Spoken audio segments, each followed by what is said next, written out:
Removing broken links from a WordPress website is essential for maintaining a good user experience and SEO. Here's a concise guide.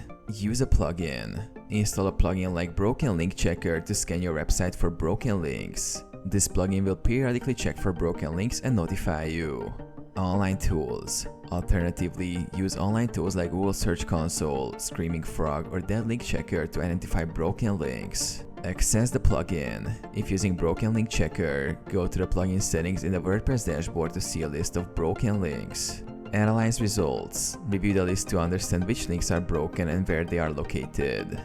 Edit links. For each broken link, you can either update the URL, replace the broken URL with the correct one, remove the link, delete the hyperlink if the content is no longer available or relevant. Bulk actions. Use bulk actions in the plugin to manage multiple broken links at once.